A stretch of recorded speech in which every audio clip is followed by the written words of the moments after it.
Hello and welcome to the Jewitches podcast. It has been almost a year, but I am back and I am so excited to be here. There are going to be a few changes to the format of how I do things. Normally, I do a lot of deep dives that I'm reading long quotes and there's always citations. And don't worry, citations aren't going anywhere. But I'm also going to be throwing in some new things, more conversation, talking to people within the community, and more stream of consciousness that allows me to express thoughts that are building rather than already built. And the first topic that I have been wanting to cover for a long time is the misogyny that has shaped Jewish magic. I recently went to a market where I was vending all of my wonderful products for Jewitches. If you haven't checked out the shop, I highly recommend it. And I had tons of fantastic conversations with Jews, non-Jews, witches, practitioners, so many incredible conversations. I was there for 6 or 7 hours, and there was only one negative interaction that I had. And that was with an older white Jewish man who approached the stall while I was actually stepped out for a second, and I had someone watching the stall for me, and they let them know that, hey, she's away for a moment. She'll be back in 5 seconds. She just had to use the restroom. And this man became rather aggressive and was questioning the person who was watching the stall with questions about Judaism and Jewish witchcraft and Jewitches in general. And he was very rude. And by the time I came back, it was clear that he was not engaging in good faith. So he asked, so what is Jewitches? And I said, Jewitches is my company. We have a retail arm and an educational arm. The educational arm focuses on Jewish magic and folk tradition and mysticism and the magic of the diaspora. And he then began to question me on specific topics about Jewish mysticism. And while I do cover aspects of Jewish mysticism, right, the focus of Jewitches is much more on the folk practices. The traditions that you're not going to find that popularly discussed. They're not discussed nearly as often. There's a big problem where I say, hey, I talk about Jewish magic, and someone goes, oh, you mean Kabbalah. I don't mean Kabbalah. That's not what I mean when I say that. Kabbalah is part of it. Absolutely. Kabbalah has intrinsically altered the way we experience our magic.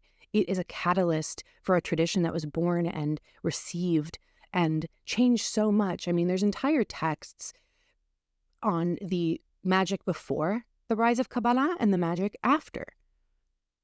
But when I talk about the burning of cloves to remove the evil eye, or melting lead and pouring lead in a silver bowl above one's head, and then reading the shape, it's called molybdemancy, reading the shapes there, that isn't based in Kabbalah. Those are folk traditions and practices that have existed for centuries. But this man approached me with the idea that he knew more than me, and it was his job to test my knowledge. And his wife was very uncomfortable with this. She ended up dragging him away, but she stopped him numerous times as he grilled me on these topics. And despite the fact that I have been doing this for years, it was still extremely flustering. And this is not uncommon. I mean, it happens in my comment section time and time again. I recently had a video go semi-viral, and I received thousands of comments saying, oh, you mean Kabbalah. I don't mean Kabbalah. When I say Jewish folk traditions, I mean what I say. But because I'm not a rabbi, and more importantly, because I'm not a man, my perspective, my research is far less believable. It's far less reputable in the eyes of both Jews and non-Jews. And I want to make it clear, misogyny is not a special issue that only Jews face. Misogyny crosses all borders. And I face horrendous misogyny from both within and outside of my community. But how it impacts the way we look at our traditions is very important. You know, there's the saying, the more wives, the more witchcraft, that comes from the Talmud. And it's because of that idea, right?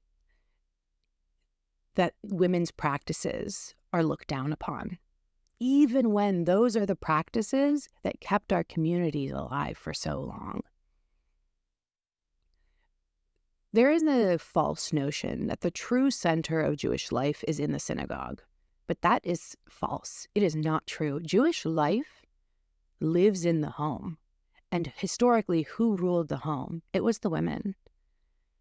It was mothers and sisters and daughters and aunts and cousins who kept these communities going. When I look at the research, most of the books that I'm going to end up citing are written by men, because we are still working to end the cycle that men are the ones allowed to study. They are the ones allowed to teach. And it is women who are relegated to the kitchen. I think back to my childhood growing up in Shul, and it was always my Rebbetzin, myself, my mother, my sister, the rabbi's daughters. We were always the one who left services early to start preparing lunch. We didn't hear the full reading of the Torah. We didn't hear the full prayers because we were pushed outside of synagogue, outside of the spirituality, because we had to prepare the food, set the table, watch the children, ensure that the children weren't getting into trouble.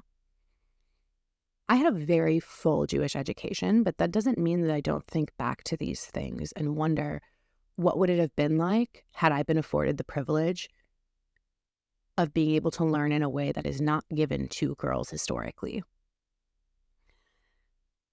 There's some great books that have great history in them, but the way that they speak about women is so degrading.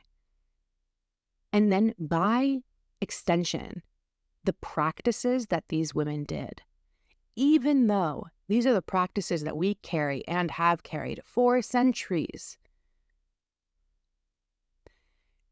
the way that they speak about it is so degrading. There's a fantastic tradition that is being revived in a lot of ways. That's Ner Neshamot. It means candles of the soul, soul candles. Soul candles refer to this practice where women would go to the cemetery, and it would first start with Kever Mestin, which is grave measuring, where you would measure the grave or the cemetery using these wicks, the thread that would be used to turn into wicks. And these prayers are being recited. And then as you wind the thread, right, usually there's one person holding it, one holding one end of the ball of thread, and the other person is holding it. And as it unwinds and is rewound, there's also this recitation of prayers. These threads are then taken and they are dipped in wax and turned into candles. And these candles are burned on Yom Kippur. And the entire synagogue took part in this. And historically, these candles would be burned in the shul, and there'd be an attendant watching them, because they would be used as divination. If your candle burned out before the night, before it made it all the way through, that would be an indication that you wouldn't make it through the year to come. And then you had to go perform tzedakah, give tzedakah, which is charity or mutual aid. Charity is not a great translation. Mutual aid or justified giving. You had to perform mitzvot, the commandments, good deeds, and then you could reburn it. And this would cause such mass hysteria if your candle burned out, which is why they would burn them in the synagogue with an attendant as opposed to in your home. This is something the entire community took part in. And yet, it is looked down upon. There's a Yiddish saying, a mama is a mezuzah, a mother is a mezuzah. A mezuzah is, there's numerous parts to the tradition of mezuzah, but a mezuzah is a scroll that has a prayer within it, and it's put on the doorposts of your home. And it refers back to a line from the Torah that says, you shall affix my words to your doorposts. But it's not just following the commandment, it's also a means of protection. It harkens back to the story of Passover, as we put the lamb's blood above the doors and it protected from the angel of death. The mezuzah is the sacred name and words of God, and therefore it protects our homes and our rooms and our spaces. And, historically, if you had an issue, one of the first things you did was check your mezuzah to make sure it's still kosher. And so this idea that a mother is a mezuzah means that a mother is protective, a mother follows the commandments, a mother keeps you safe from spiritual harm. And yet, even if a mother is a mezuzah, she's still sneered upon. She's still looked down upon. She's sneered at, looked down upon, and her traditions, her practices, even when you partake in them, are looked down upon. There's a great line from Speaking of the Spirits, Healing the Sick, which I am unfortunately using as part of my tripod to hold up my microphone.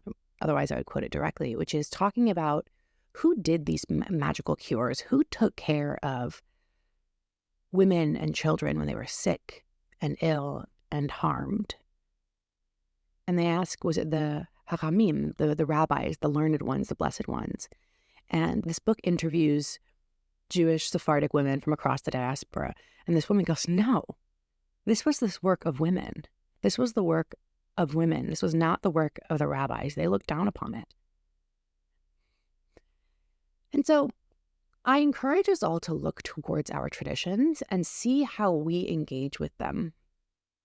How do we see our traditions? Where do we place more validity?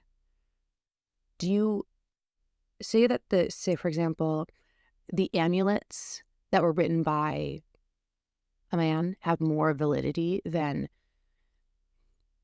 the beitele, the bosika, that were created by women? Beitele and bosika, by the way, refer to pouches. Both mean little bag, that refer to various pouches that would contain various ingredients for warding off the evil eye or fright or demons or negative energy or entities that these were carried. Which one do you place more validity in? And why? I'm working on a Rosh Chodesh gathering, and I've been thinking a lot about where the place of Rosh Chodesh in the current day. For those of you who are not familiar, Rosh Chodesh is the new moon, and the Jewish calendar is a lunar solar calendar. So every new moon is actually a new month, and it's a holiday. Historically, Rosh Chodesh would have been celebrated by women. And during Rosh Chodesh, you're not supposed to perform any labor. And a lot of the labor that is prescribed is the housework. No sewing, no mending, no washing, no cooking. And of course, there are lots of things that we choose new ways to observe. For people who love to cook, then it's a great excuse to cook. If you love to sit down and embroider, go for it. But historically, this would have been the labor that consumed the lives of Jewish women. Cooking, cleaning, farming, pickling, cleaning, cooking, raising children. This would have been the work that consumed their lives because it was all that was given to them. That, and of course, the labor of actually being salespeople, selling, farming, baking, cooking, all of these things were means of income. And I think back to how we can best honor our foremothers, the daughters, sisters, mothers, parents, cousins, aunts, grandmothers, great-grandmothers. How do we honor their traditions as we move into a time where Rosh Chodesh is celebrated by people of all genders? And part of that was reading from a book of Trines. Trines are known as women's prayers, and they were written largely in Yiddish. This is from Yiddish-speaking communities, of course, but Trines are women's prayers that were written in Yiddish for Yiddish-speaking women because they weren't taught Lashon HaKodesh, Hebrew. They weren't taught the Holy Tongue.